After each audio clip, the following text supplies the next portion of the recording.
ये जो निजकारी वाला मामला है उस पर अब नून लीग एक वाज़ेह पोजीशन ले रही है। कल भी मुस्लिम लीग नून के मिनिस्टर सदीक बरी साहब हमारे प्रोग्राम में ही कह रहे थे कि हम निजकारी करेंगे और पीपल्स पार्टी को जो तहफ़्फ़ुज़ात हैं हम उन्हें बिठा के उन्हें कन्विंस करेंगे कि ये रियासत पाकिस्तान के लिए, पाकिस्तान की हुकूमत के लिए, पाकिस्तानी अवाम के लिए ये बेहतर है कि ये जो पैसा इतना ज़्यादा हमारा नुकसान हो रहा है निजकारी में ही पाकिस्तान का और पाकिस्तानी अवाम का फ़ायदा है।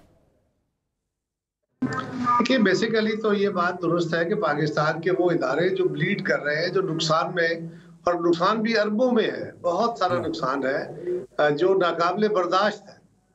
एक ऐसी इकोनॉमी, नुकसान किसी सूरत में भी नहीं होना चाहिए, और एक ऐसी इकोनॉमी जो ऑलरेडी बहुत बड़े दबाव में है और कर्ज लेके चल रही है, वो सैकड़ों अरब रुपया नुकसान करे, ये मुनासिब बात, लॉजिकल बात गलत है। अब सवाल ये है कि इसको निजकारी करनी है, तो हम निजकारी के खिलाफ नहीं है। निजकारी की कई इकसाम है। ये जो पब्लिक प्राइवेट पार्टनरशिप है, ये भी एक निजकारी की किस्म है। मसला उसमें होता क्या है कि आप निजकारी में किसी कंपनी को मेजर शेयर दे देते हैं या माइनर शेयर दे देते हैं विद मैनेजमेंट। आपके पास ऑलरेडी पीटीसीएल की मिसाल मौजूद है। हमने पीटीसीएल 26% शेयर के साथ उनको ट्रांसफर किया था मैनेजमेंट, और वो बड़ी अच्छी चली है कंपनी, बड़ा अच्छा तजर्बा रहा।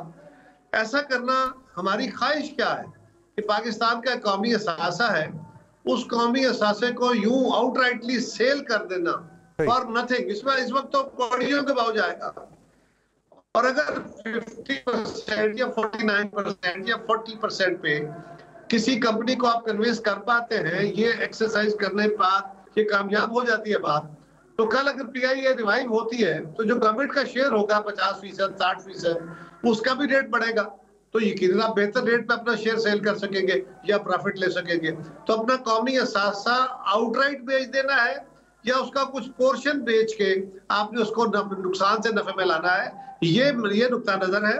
उस पर यकीनन हुकूमत हमारी जमात को के साथ डायलॉग करेगी, और जो बेहतर फैसला हुआ, उनकी राय बेहतर हुई तो हम मान लेंगे, हमारी राय बेहतर हुई तो वो मान लेंगे। यानी फ्लेक्सिबिलिटी मौजूद है, इस पे लचक मौजूद है, कोई हार्ड पोजीशन नहीं है कि भाई पीछे नहीं हटेंगे। ये ना हम क्या कह रहे हैं, हम कह रहे हैं कि नुकसान खत्म होना चाहिए, यस खत्म होना चाहिए, इदारों को नफे में आना चाहिए, नफे में आना चाहिए, इनकी मैनेजमेंट तब्दील होनी चाहिए, बिल्कुल होनी चाहिए, प्राइवेटाइजेशन होनी चाहिए, बिल्कुल। प्राइवेटाइजेशन किस किस्म की होनी चाहिए, इस पे इख्तलाफ राय है, बैठ के मशवरा कर लेंगे। अच्छा कायर साहब, एक और जिस वक्त आप देख रहे हैं मुल्क के अंदर हुकूमत बन गई, सब कुछ हो गया, इससे काम नहीं आ पा रहा। आप तहरीक इंसाफ एक तहरीक चलाने की तरफ जा रही है, एहतजाजी तहरीक शुरू होने वाली है। तो जरदारी साहब ने कल भी जो योम पाकिस्तान की परेड थी वहाँ खिताब करते हुए कहा कि सारी सियासी जमातों को आपस में मिल बैठ के आगे बढ़ना चाहिए। वज़ीर आज़म ने भी जब पहली तकरीर की, उन्होंने भी मिसाक के मुफाहमत की बात की। मुफाहमत जो है तकारीर की हद तक तो हमें नज़र आती है, लेकिन अमलन मुफाहमत का माहौल भी नज़र नहीं आ रहा कि मुफाहमत ऐसे मुल्क के अंदर हो, अमली इकदाम ऐसा कोई नज़र नहीं आ रहा।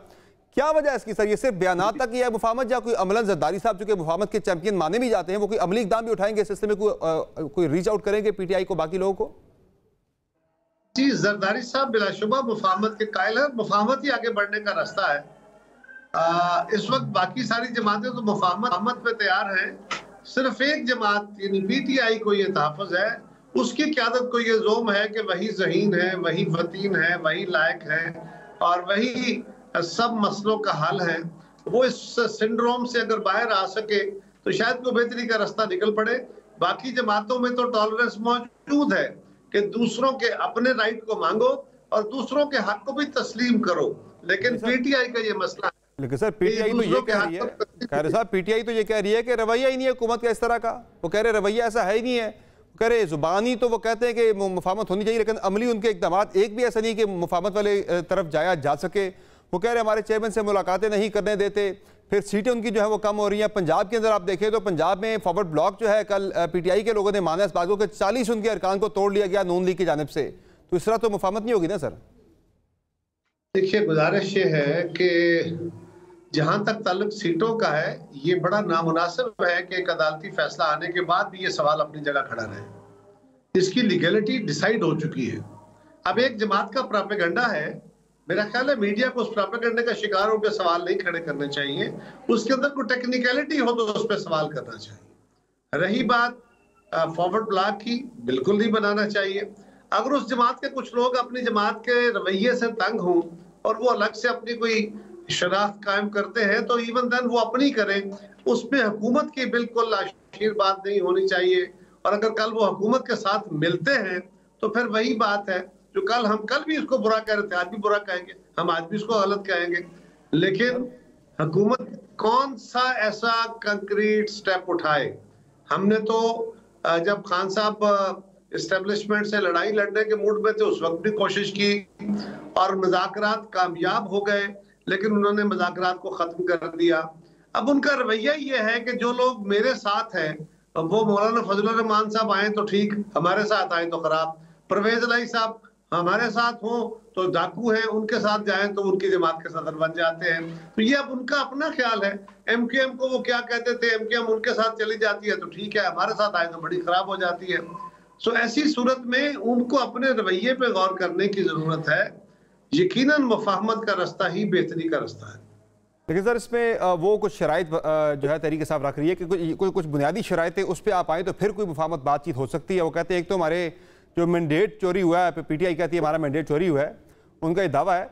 वो कहते हैं कि इस पर कोई जुडिशल कमीशन का कोई आप कर दें, कोई या कोई और कमीशन ऐसा तहकीकाती बनाया जाए कि ऑडिट हो जाए कोई 3-4 हल्कों का, हमारे तहफ़्फ़ुज़ात दूर हो जाए धांधली के वाले से।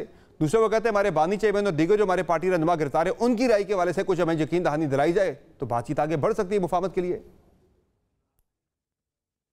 देखिए, आप जो मीडिया के साथी है ना, मेरी आपको राय ये है कि आप उनके सवालों को अपनी राय के तौर पे ना पेश करें। मैं अपनी राय नहीं कर रहा, मैं कह रहा हूं पीटीआई की ये राय है, मैं कह रहा हूं पीटीआई की ये राय है। वो ये कहते हैं कि ये हमारी शराइतें इस पे आ जाए, हम मुफाहमत कर लेंगे।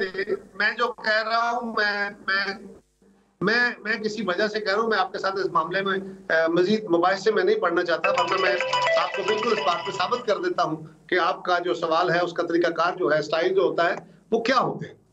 आप बड़े एक्सपर्ट लोग हैं, लेकिन इस पर इसको छोड़िए। सवाल ये है कि उनको, उनके क़यादत को छोड़ दिया जाए, उनके खिलाफ जो केसेस खत्म किए जाए। केसेस हमने तो बनाए नहीं, और उनकी क़यादत खुद कह रही है कि जो लोग 9 मई के वाक़यात में शामिल हैं उनको सजा दी जाए, ये खान साहब ने कहा है। अब उनकी बात सुने, आपकी सुने, मेरी सुने, किसकी सुने? खान साहब के खिलाफ जो केसेस हैं उनको अदालतों ने सजाएं दी हुई है। क्या पाकिस्तान का कोई शख्स, वो वजीर आजम हो या सदर हो, वो अदालतों की दी गई सजाओं को माफ कर सकता है, या आपको अदालती प्रोसेस में जाना पड़ेगा? तीसरा ये कि उनके मैंडेट्स को छीना गया है। पहली बात तो यह है कि एक मफरूजा है। दूसरी बात यह है कि ये मैंडेट पिछली दफा भी छीना गया था। उस वक्त खान साहब कहते थे वो आपके सामने कमीशन है, वो आपके ट्रिब्यूनल पड़े हैं, वहां जाएं या सुप्रीम कोर्ट जाएं। आज उनके लिए भी वही रास्ता है। चौथी गुजारिश ये है कि अगर उनकी ये बात मान ली जाए कि ये दुरुस्त है तो उसकी एडजुडिकेशन कैसे होगी? कानून के अंदर किसी इलेक्शन प्रोसेस की इन्वेस्टिगेशन के लिए किसी कमीशन का तश्कील पाना, ये इसकी गुंजाइश नहीं है। इलेक्शन के कवानीन इलेक्शन कमीशन के जरिए रेगुलेट होते हैं, इलेक्शन कमीशन को वो नहीं मानते। इलेक्शन कमीशन ने कुछ ट्रिब्यूनल बनाए हैं, ट्रिब्यूनल्स को वो नहीं मानते। अगर ये नहीं होता तो फिर उनको चाहिए कि वो सुप्रीम कोर्ट में चले जाएं, वहां वो नहीं मानते। तो अगर उन्होंने ट्रिब्यूनल बनाना है तो उसके लिए तो उन्हें गवर्नमेंट के साथ बैठना पड़ेगा ताकि कोई ऐसी लेजिस्लेशन की जाए, ताकि उस लेजिस्लेशन के नतीजे में वो प्रोविजन पैदा की जाए इलेक्टोरल लॉ में। 2013 में जो है एक जुडिशियल कमीशन बन गया था 4 हल्कों की तहकीकात के लिए। अदालत ने उनकी 4 हल्कों की तहकीकात के लिए एक कमीशन बना के वो खोल दिए थे। वो अदालत ने बनाया था, आपको याद होगा, वो अदालत ने बनाया था, हुकूमत ने नहीं। अगर आपने हुकूमत से बनवाना है, यही तो मैं कह रहा हूँ, तो फिर आपको हुकूमत के साथ बैठना पड़ेगा ना, कोई लेजिस्लेशन में से रास्ता निकालना पड़ेगा। ठीक है कारी साहब, फाइनली बताएं कि ये गवर्नर पंजाब के तकर्रर के हवाले से मामला ताखीर का शिकार है। इस पे आज एक्सप्रेस ट्रिब्यून ने खबर दी है कि आसिफ अली जरदारी साहब और बिलावल भुट्टो जरदारी साहब के दरमियान कोई एक टाई पड़ी हुई है। जरदारी साहब जो हैं वो ज़काशर साहब को लाना चाह रहे हैं, बिलावल साहब आपको लाना चाह रहे हैं, इसलिए इस मामले पर आगे प्रोसीड नहीं हो पा रहा है ये मामला। क्या इस पे सर एक्चुअल स्टोरी क्या है? ये ऐसा कुछ नहीं है। गवर्नर क्योंकि ऑलरेडी मौजूद हैं और गवर्नर के ओहदे का कोई तयन ये नहीं होता कि इसकी इतनी मुद्दत के लिए होना है। ये तो विल होती है फेडरल गवर्नमेंट की, उनके नुमाइंदे के तौर पे आपने काम करना होता है। तो ये फैसला हो जाएगा। अभी बाकी बहुत सारे काम करने वाले हैं, वो हो रहे हैं। इसमें मुशावरत करके हमारी क़यादत फैसला कर देगी। जिसका फैसला हुआ वो पार्टी कारकुन होगा, वो पार्टी का साथी होगा और पार्टी के दोस्तों में से ही किसी को, तो सभी हमारे लिए मोहतरम है। मेरी जमात, मुझे भी हमेशा मेरी जमात ने इज्जत की है, मेरा बड़ा मान रखा है। मुझे ये इज्जत मिली तो बिस्मिल्लाह, मेरे किसी और साथी को मिली तो बिस्मिल्लाह।